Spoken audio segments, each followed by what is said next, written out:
Apela naman ng mga opositor mag-fact check muna sa mga sinabi ni Lopez sa confirmation hearings. Anila hindi totoo ang ilang pahayag ng kalihim. Lalo kong napatunayan na ang ating kalihim ay likas na sinungalin. Sinabi niya kahapon na ang kanyang aksyon ay walang na-displace o walang naapektuhang manggagawa. Sinasabi ni Secretary Gina Lopez na pangangalagaan ang kapakanan ng IP doon sa Surigao. May mga hakbang na ginagawa siya. Kaming mga leader ay wala kaming nakikita ng mga kahit sinong mga tauhan ng DENR na pumunta doon sa IP community para mag-introduce ng kahit anong tulong. Binanatan din nila ang kakulangan daw ng kaalaman ni Lopez sa trabaho. She cannot even differentiate small-scale mining from large-scale mining. And that's why we fear, with her at the helm of the Environment Department, this will cause more environmental harm than protection.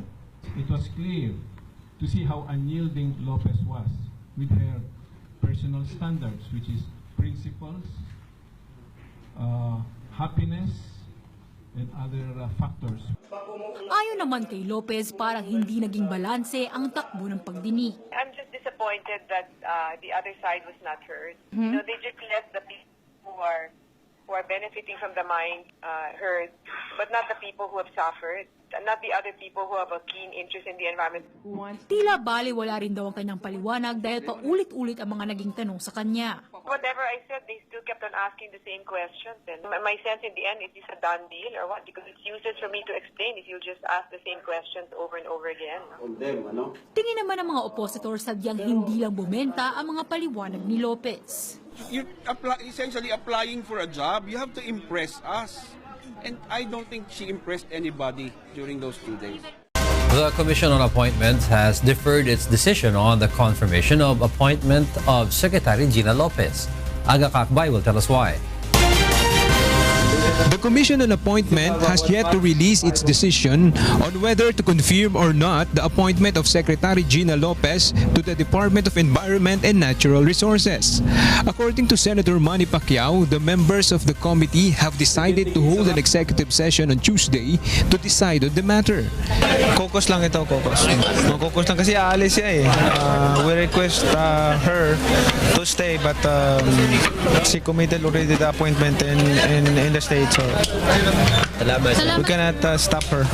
During the confirmation hearing today, oppositors and members of the committee grilled the secretary on a number of issues. A total of 20 oppositors raised their objection to Lopez's confirmation. Among them were members of the Chambers of Mines in the Philippines, Mining Engineerings, UP Miner, and representative from the Coalition of Ecologists, Scientists, and Scholars. Also present were representatives from the Provincial Council of Surigao del Norte and various stakeholders. The opposition argues that Lopez is not qualified for the position and she has not enough knowledge to do her job. Today we oppose the confirmation of Ms. Lopez as DENR Secretary because she has shown herself unfit and unqualified to be government's lead regulator in natural resource development.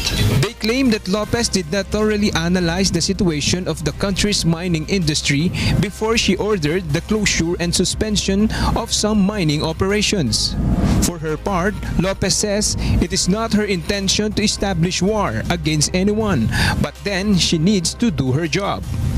Lopez admits that she gets emotional at times, especially when it comes to her principles as DENR Secretary, but she insists that everything she does is in accordance with the law. All the violations are laws violated. There is a law backing each violation that we say they violated. We follow due process every single step of the way.